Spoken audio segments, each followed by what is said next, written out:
안녕하세요, 리본카 전효빈입니다. 지금 제가 나와 있는 곳은 리본카 일산 지점이에요. 요즘 들어서 SUV 하이브리드에 대해서 정말 인기가 많죠. 뭐 1등부터 5등까지만 하더라도 소렌토, 카니발, 스포티지 이런 SUV 하이브리드에 대한 인기가 정말 많다 보니까 상대적으로 세단인 하이브리드들에 대한 관심이 떨어지기 시작하니까 감가가 더 많이 되고 세단 하이브리드가 정말 가성비가 많아졌더라고요. 그래서 오늘은 이 세단 하이브리드에 대한 가성비가 얼마나 좋아졌는지 여러 차량들을 쭉 한번 보면서 진짜 가성비 괜찮은 차량들로 한번 보여드리도록 하겠습니다.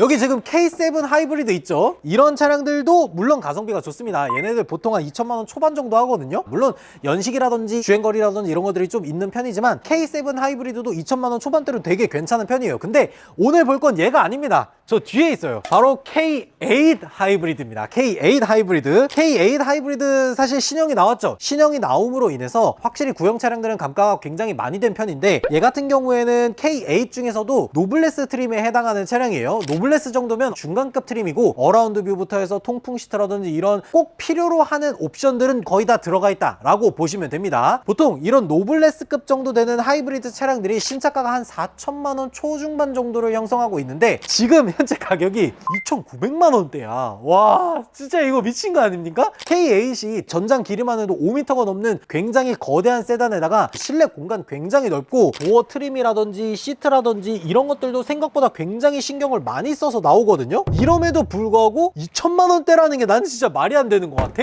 준대형 세단은 당연히 그랜저지 이런 생각을 하면서 많이 안 찾는 것 같은데 준대형 세단 그 중에서도 하이브리드를 원하는 분들한테는 진짜 이때가 타이밍이 아닌가라는 생각이 들 정도로 진짜 가성비가 있습니다. 바로 옆에 셀토스가 있는데 최신형에 가까운 셀토스잖아요. 여기 보면 이런 기아 엠블럼도 새거 들어가 있고 신형에 가까운데 얘가 2천만 원 후반이야. 이 셀토스랑 준대형 세단 K8이 100만 원 차이밖에 안 나요. 심지어 얘 보장도 안 끝났어. 6만 킬로도 안 됐고 3년도 안 넘었어요. 그런 차량들이 노블레스 트림에다가 어느 정도 옵션을 더했을 때 2천만 원 후반이면 진짜 괜찮은 가격인 것 같고요. 그리고 저 옆쪽에 하나가 더 있는데 그것도 한번 보여드리도록 할게요. K8 다음에는 준대형 세단에 속하는 렉서스 ES300H도 있습니다. 야, 렉서스가 이제는 시간이 지나서 2천만 원대에 올라왔구나. 이런 말 하면 좀 그렇게 하지만 저희 어머니가 렉서스 ES300H 요거랑 똑같은 걸 타고 계시거든요. 그래서 저는 굉장히 많이 타봤고 익숙하게 봐왔던 그런 차량인데 얘가 지금으로부터 나온 지가 한 7년 정도가 된 자동차잖아요. 슈프림 이상 더 높은 트림으로 가면 좀 더 비싸긴 했지만 보통은 한 슈프림 정도로 뽑아가지고 5천만 원 중반 정도에 뽑았었는데 지금 시간이 꽤 많이 지나고 주행거리도 조금 많다 보니까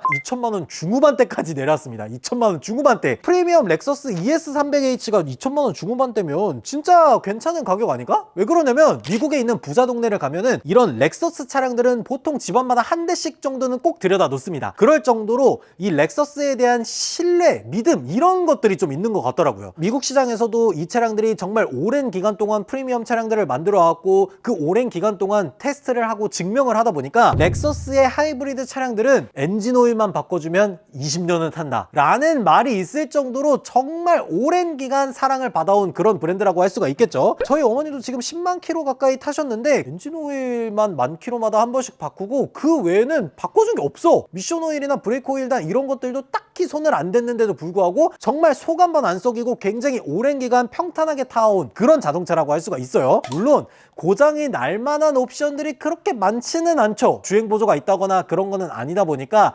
전자계통은 뭔가 이렇게 옵션들이 많이 들어가 있지는 않지만 좀 귀찮은 거 싫어하고 뭐 이런 고장 나는 거나 이런 것들이 잘 없었으면 좋겠다 라고 하면서 좀 더 가성비 있었으면 좋겠다 라고 하면은 ES300H를 2천만 원 중후반에 업어가는 거가 진짜 괜찮은 선택이지 않을까 라는 생각이 듭니다. 이 ES300H가 아까 봤던 그 셀토스보다 싸. 물론 연식이나 주행거리가 좀 차이가 있긴 하지만 셀토스보다 저렴한 거면 그래도 렉서스가 낫지 않나? 그리고 저 옆에는 진짜 가성비 끝판왕인 애도 있거든요. 그것도 한번 보여드리도록 할게요. 마지막으로는 소나타 하이브리드입니다. 소나타 하이브리드 디자인은 솔직히 막 엄청 예쁘다 이런 느낌은 아니잖아요. 그러다 보니까 거의 하이브리드임에도 불구하고 50% 감가비용을 맞은 그런 애더라고. 물론 이 소나타 하이브리드 같은 경우에는 연식도 조금 오래됐고 주행거리도 꽤 있는 편이에요. 5년 10만 킬로가 거의 근접해 있는 자동차라고 보시면 돼요. 그러다 보니까 감가를 많이 맞았는데 1,600만 원대입니다. 1,600만 원대. 1,600만 원대의 중형 세단 하이브리드를 살 수가 있다는 게 진짜 시간이 많이 흘렀다라는 생각이 들기는 하더라고요. 근데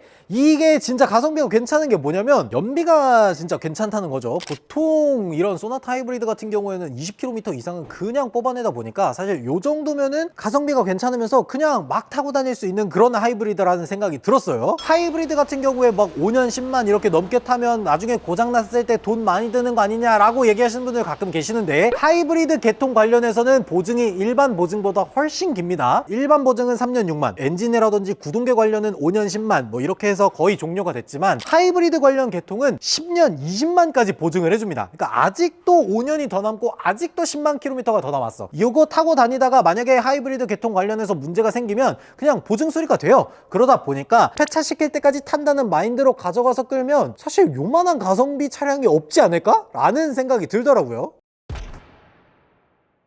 네, 이렇게 진짜 가성비가 괜찮은 세단 하이브리드들 위주로 한번 쭉 살펴봤는데요. 저는 개인적으로 제일 가성비 있는 거 뽑아보라고 하면은 2천만 원 후반대에 준대형 세단에 하이브리드 시스템이 들어가 있어 라는 것들을 한번 생각을 해보면 K8 하이브리드가 제일 괜찮지 않나? 라는 생각이 들더라고요. SUV 하이브리드에 대한 인기가 정말 많아지고 사람들이 그것만 구입하려고 이렇게 하다 보니까 상대적으로 세단류 하이브리드들이 약간 외면받는 느낌이 있어서 훨씬 가성비 있게 됐다라는 느낌으로 좀 설명을 드렸는데, 만약에 여러분들이라면 세단류 하이브리드 중에서 어떤 차를 사면 좋을지 댓글로 남겨주시면 좋을 것 같습니다. 지금까지 저는 리본카 전유빈이었습니다. 감사합니다.